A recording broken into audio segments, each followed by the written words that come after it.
नमस्कार मित्रों, अपने चैनल में सभी श्रोताओं का स्वागत करता हूं। आज के प्रसंग में उपस्थित है स्वामी विवेकानंद जी के विचार। विषय है कर्म योग और कर्म रहस्य।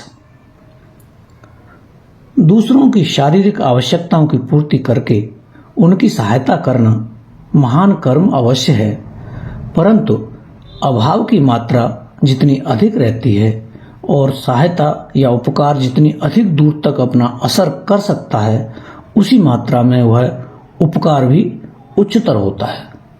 यदि एक मनुष्य के अभाव 1 घंटे के लिए हटाए जा सकें तो यह उसकी सहायता आवश्यक है, और यदि 1 साल के लिए हटाए जा सकें तो यह उससे भी अधिक सहायता है।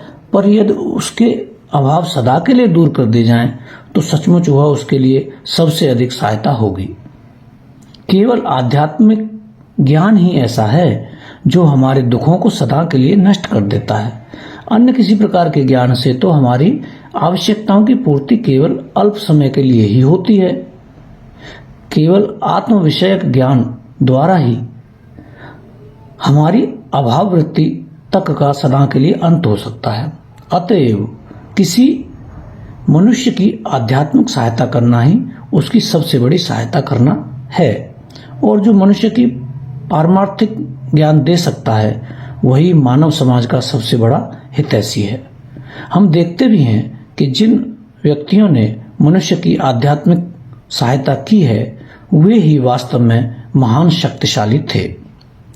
कारण यह है कि आध्यात्मिकता ही हमारे जीवन के समस्त कृत्यों का सच्चा आधार है।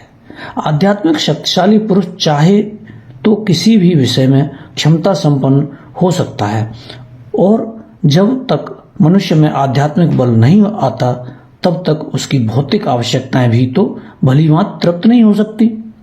आध्यात्मिक सहायता से नीचे है बौद्धिक विकास में सहायक होना, पर साथ ही यह ज्ञान दान, भोजन और वस्त्र के दान से कहीं श्रेष्ठ है। इतना ही नहीं, वरन प्राणदान से भी उच्च है, क्योंकि ज्ञान ही मनुष्य का प्रकृत जीवन है। अज्ञान ही मृत्यु है और ज्ञान जीवन। यदि जीवन अंधकारमय है और अज्ञान तथा क्लेश में बीतता है तो वास्तव में ऐसे जीवन का मूल्य कुछ भी नहीं है। ज्ञान दान से नीचे है शारीरिक सहायता का दान। अतएव हमारे सम्मुख जब दूसरों की सहायता का प्रश्न उपस्थित हो तो हमें इस भूल धारणा से सदा बचे रहने का प्रयत्न करना चाहिए कि शारीरिक सहायता ही एकमात्र सहायता है। वास्तव में शारीरिक सहायता तो सब सहायताओं में केवल अंतिम ही नहीं वरन निम्नतम श्रेणी की भी है, क्योंकि इसके द्वारा चिर तृप्ति नहीं हो सकती। भूखे रहने से जो कष्ट होता है उसका परिहार भोजन कर लेने से ही हो जाता है, परंतु वह भूख पुनः लौट आती है। हमारे क्लेशों का अंत तो केवल तभी हो सकता है जब हम तृप्त होकर सब प्रकार के अभावों से परे हो जाएं।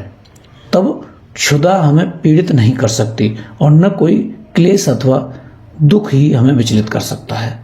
अतएव जो सहायता हमें आध्यात्मिक बल देती है वह सर्वश्रेष्ठ है। उससे नीचे है बौद्धिक तथा मानसिक सहायता, और सबसे नीचे है शारीरिक सहायता का स्थान।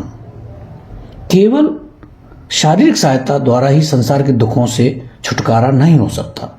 जब तक मनुष्य का स्वभाव ही परिवर्तित नहीं हो जाता तब तक ये शारीरिक आवश्यकताएं सदा बनी ही रहेंगी, और फलस्वरूप क्लेशों का सदैव अनुभव भी होता रहेगा।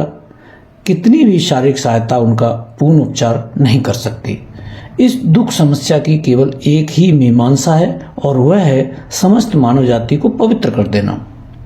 अपने चारों ओर हम जो क्लेश और दुख देखते हैं उन सब का केवल एक ही मूल कारण है अज्ञान।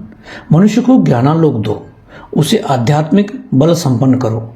यदि हम यह करने में समर्थ हों, यदि सभी मनुष्य पवित्र आध्यात्मिक बल संपन्न और सुशिक्षित हो जाए तब केवल तभी संसार में से दुख का अंत हो सकेगा, अन्यथा नहीं। देश के प्रत्येक घर को हम सदावर्त में भले ही परिणत कर दें, देश को अस्पतालों से भले ही भर दें, परंतु जब तक मनुष्य का चरित्र परिवर्तित नहीं होता तब तक दुख क्लेश बना ही रहेगा। भगवत गीता में हमें इस बात का बारंबार उपदेश मिलता है कि हमें निरंतर कर्म करते रहना चाहिए।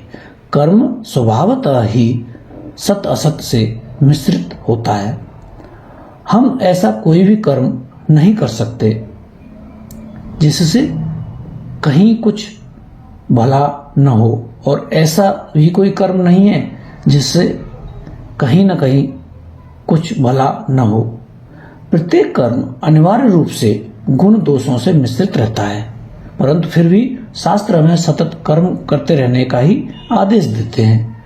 सत और असत दोनों का अपना अलग अलग फल होगा। सत्कर्मों का फल सत होगा और असत कर्मों का फल असत, परंतु सत और असत दोनों ही आत्मा के लिए बंधन स्वरूप है।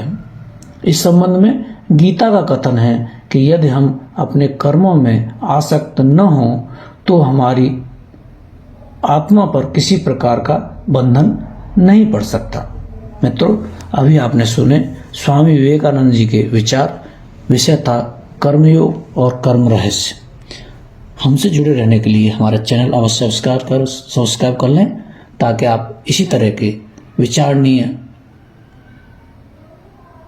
लेख, निबंध, कहानी और संस्मरण सुन सकें। धन्यवाद।